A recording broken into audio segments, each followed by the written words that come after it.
Di Sulawesi Tengah, tepatnya di Kabupaten Morowali Utara, hiduplah sebuah keluarga kecil yang dipimpin oleh seorang suami berinisial AL yang usianya 48 tahun. Latar belakang kehidupan keluarga ini juga tidak banyak diungkap ke publik atau media manapun. Namun yang pasti, pasangan ini sudah menikah sejak usia mereka masih sangat muda. Dan dari pernikahannya, mereka sudah dikaruniai 3 anak.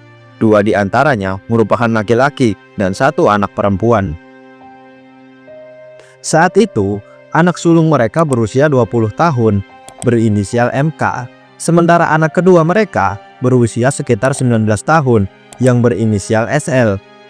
Sedangkan anak bungsu mereka yang merupakan seorang perempuan, identitas serta umurnya tidak diungkapkan di media manapun. Keluarga ini bisa dibilang jauh dari kata harmonis. Mereka hidup di dalam tekanan dan ketidakbahagiaan. AL tidak mampu menjalankan perannya sebagai seorang suami dan ayah.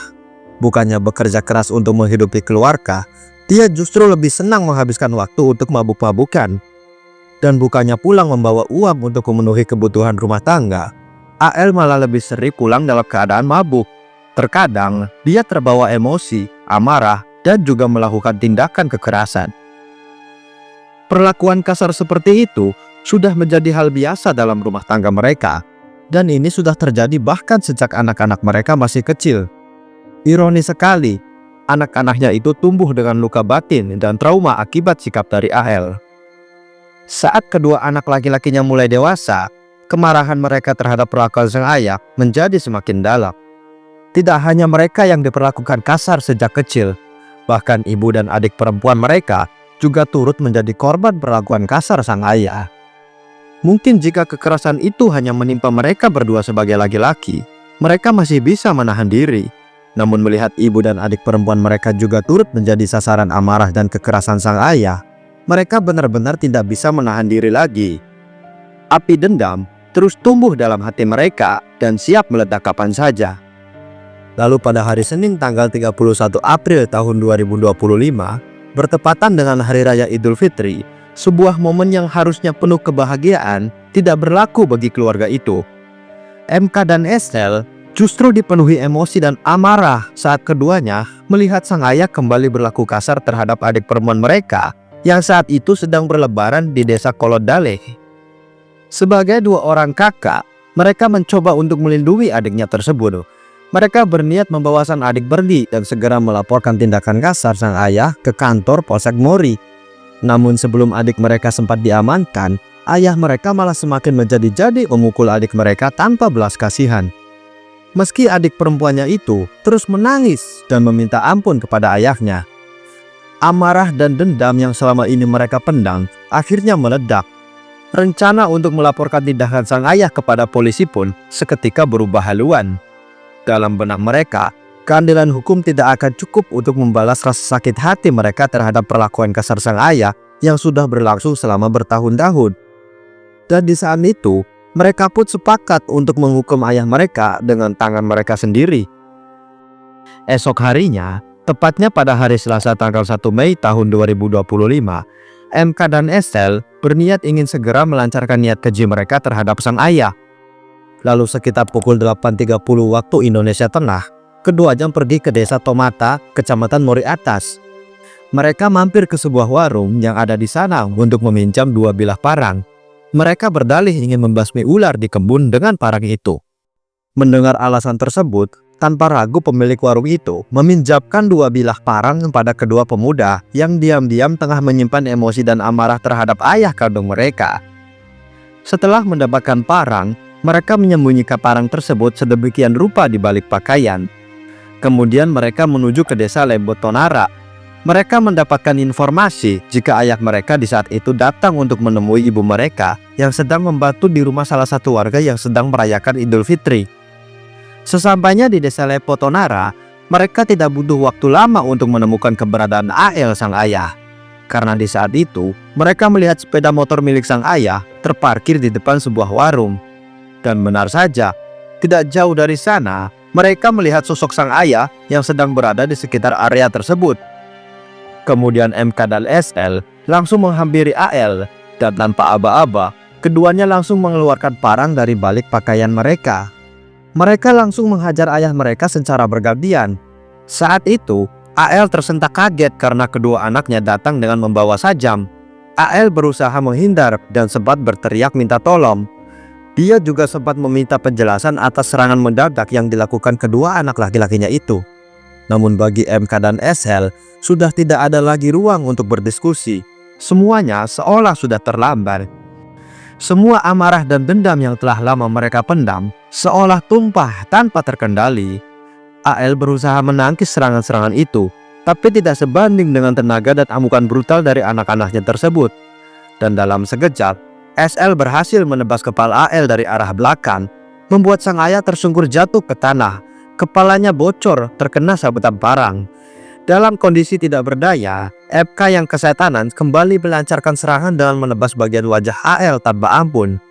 Dia tidak lagi menghiraukan bahwa pria yang ditebasnya adalah ayah kandungnya sendiri. Tidak lama setelah itu, MK langsung memberikan serangannya lagi dengan menyayat bagian leher AL sebanyak 2 kali dengan begitu dalam.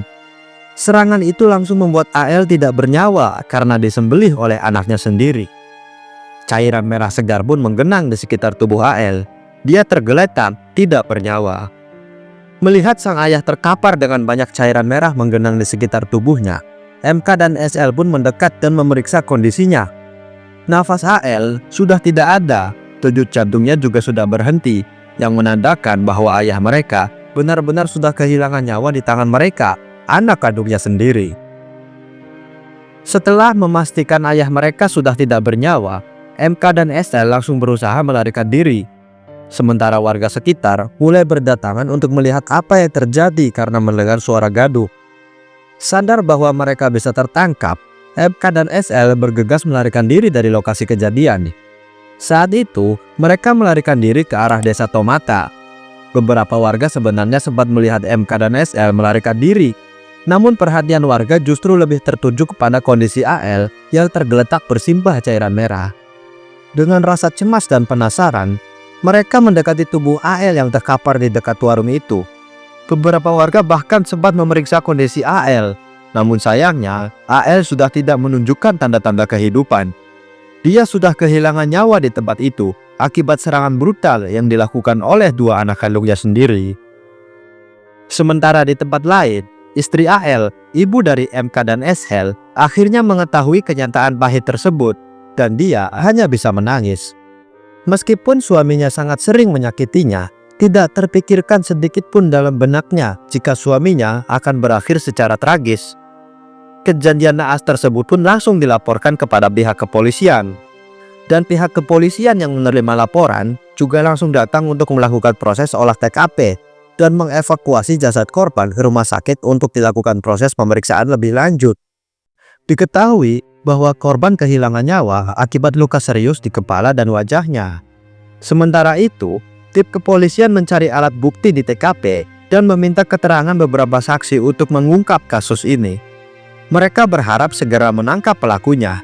Dan tidak butuh waktu lama, hanya sekitar 30 menit setelah kejadian naas itu, tim kepolisian berhasil menangkap MK dan juga SL di desa Tomata sebelum mereka kabur lebih jauh. MK dan SL tidak dapat mengelak atas perbuatan mereka. Mereka langsung mengaku jika mereka sudah menghabisi nyawa ayah mereka sendiri. Dan untuk keterangan lebih lanjut, kedua pelaku serta barang bukti yaitu berupa 2 bilah parang sudah diamankan dan kasus ini sudah dilimpahkan ke Satreskrim Polresta Morowali Utara untuk penyelidikan lebih lanjut. Di hadapan para penyidik, keduanya menjelaskan secara detail mengenai aksi sadis mereka terhadap korban yang merupakan ayah kandung mereka sendiri. Menurut pengakuannya, mereka berdua ini adalah kakak beradik yang sudah merencanakan untuk menghabisi nyawa korban sebab merasa sakit hati dengan korban. Kepada para penyidik, MK dan SL mengungkapkan jika ayah mereka selama ini sering mabuk-mabukan, tidak bertanggung jawab, dan sering berlaku kasar. Puncaknya adalah di saat momen lebaran ketika mereka melihat adik perempuan mereka kembali mendapat perlakuan kasar dari sang ayah. Mereka tidak terima dan langsung tersulut emosi hingga akhirnya sepakat untuk menghukum ayah mereka dengan tangan mereka sendiri. Selain untuk melampiaskan amarah dan dendam yang sudah lama menumpuk di hati mereka, MK dan SL juga ingin membebaskan ibu dan adik perempuan mereka dari penderitaan yang diberikan oleh ayah mereka. Namun sayangnya, keputusan mereka untuk menghabisi nyawa ayah kandung mereka sendiri ternyata membawa konsekuensi hukum yang berat. MK dan SL kemudian ditetapkan sebagai tersangka di dalam kasus penghilangan nyawa berencana. Mereka terkena pasal 340 KUHP. Dengan demikian, MK dan SL kini harus menghadapi proses hukum dengan ancaman hukuman maksimal pidana metom, atau justru penjara seumur hidup, atau mungkin seringan-ringannya mereka bisa dipenjara 20 tahun. MK dan SL mungkin kini bisa merasa lega. Mereka memang kehilangan ayah sekaligus masa depan mereka. Namun keputusan yang mereka ambil akhirnya bisa membebaskan ibu dan adik mereka dari perlakuan sang ayah. Sementara itu, jasad AL sudah selesai diperiksa dan lalu dipulangkan untuk disemayamkan.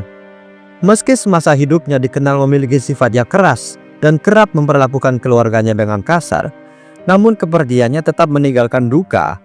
Terlebih lagi saat mengetahui kenyataan pahit bahwa dua anak laki-laki mereka yang menjadi pelaku utama di dalam tragedi ini. Perasaan hancur, bingung, terbelah memenuhi suasana duka di dalam rumah mereka. Di satu sisi ada kemarahan dan trauma atas tindakan korban yang selama ini mereka terima. Namun di sisi lain, ada luka baru karena harus melihat dua anak mereka mendekam di balik jeruji besi untuk mempertanggungjawabkan perbuatan mereka. Dan itulah dia kisah dari AL yang harus kehilangan nyawa di tangan dua anak kandungnya sendiri akibat dari perbuatannya yang sering berlaku kasar kepada anggota keluarga.